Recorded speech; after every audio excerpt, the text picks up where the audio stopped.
बाब 14।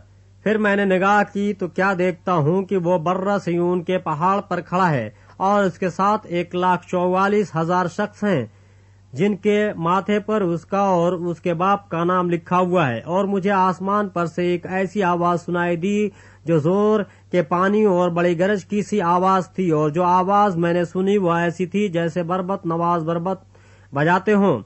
वो तख्त के सामने और चारों जानदारों और बुजुर्गों के आगे आगे गोया एक नया गीत गा रहे थे, और उन 1,24,000 शख्सों के सिवा जो दुनिया में खरीद लिए गए थे कोई उस गीत को न सीख सका। ये वो हैं जो औरतों के साथ आलूदा नहीं हुए बल्कि कुंवारे हैं।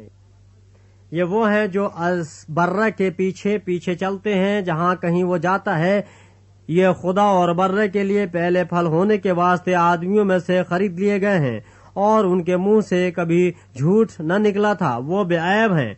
फिर मैंने एक और फरिश्ता को आसमान के बीच में उड़ते हुए देखा, जिसके पास जमीन के रहने वालों की हर कौम और कबीला और अहले ज़बान और उम्मत के सुनाने के लिए अबदी खुशखबरी थी। और उसने बड़ी आवाज से कहा कि खुदा से डरो और उसकी तमजीद करो, क्योंकि उसकी अदालत का वक्त आ पहुंचा है, और उसी की इबादत करो जिसने आसमान और जमीन और समंदर और पानी के चश्मे पैदा किए।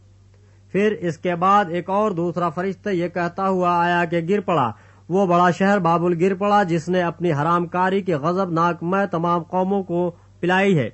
फिर इनके बाद एक और तीसरे फरिश्ते ने आकर बड़ी आवाज से कहा कि जो कोई उस हैवान और उसके बुत की परस्तिश करे और अपने माथे या अपने हाथ पर उसकी छाप ले ले, वो खुदा के कहर की उस खालिस मैं को पिएगा जो उसके गजब के प्याले में भरी गई है, और पाक फरिश्तों के सामने और बर्रे के सामने आग और गंधक के अजाब में मुब्तला होगा, और उनके अजाब का धुआं अब्दुलाबाद उठता रहेगा। और जो उस हैवान और उसके बुत की परस्तिश करते हैं और जो उसके नाम की छाप लेते हैं, उनको रात दिन चैन न मिलेगा। मुकद्दसों यानी खुदा के हुक्मों पर अमल करने वालों और यीशु पर ईमान रखने वालों के सब्र का यही मौका है।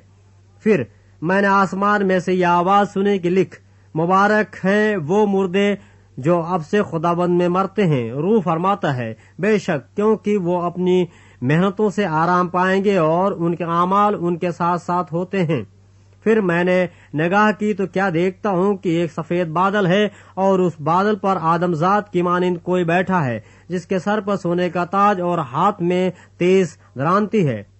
फिर एक और फरिश्ते ने मकदिस से निकलकर उस बादल पर बैठे हुए से बड़ी आवाज के साथ पुकार कर कहा कि अपनी दरांती चलाकर काट, क्योंकि काटने का वक्त आ गया, इसलिए कि जमीन की फसल बहुत पक गई। बस जो बादल पर बैठा था उसने अपनी दरांती जमीन पर डाल दी और जमीन की फसल कट गई।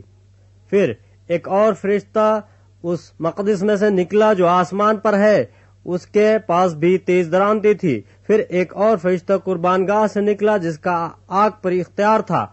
उसने तेज दरांती वाले से बड़ी आवाज से कहा कि अपनी तेज दरांती चलाकर जमीन के अंगूर के दरख्त के गुच्छे काट ले, क्योंकि उसके अंगूर बिल्कुल पक गए हैं। और उस फरिश्ते ने अपनी दरांती जमीन पर डाली और जमीन के अंगूर के दरख्त की फसल काट कर खुदा के कहर के बड़े हौज में डाल दी, और शहर के बाहर उस हौज में अंगूर रौंदे गए, और हौज में से इतना खून निकला कि घोड़ों की लगामों तक पहुंच गया और 1600 फरलांग तक बह निकला।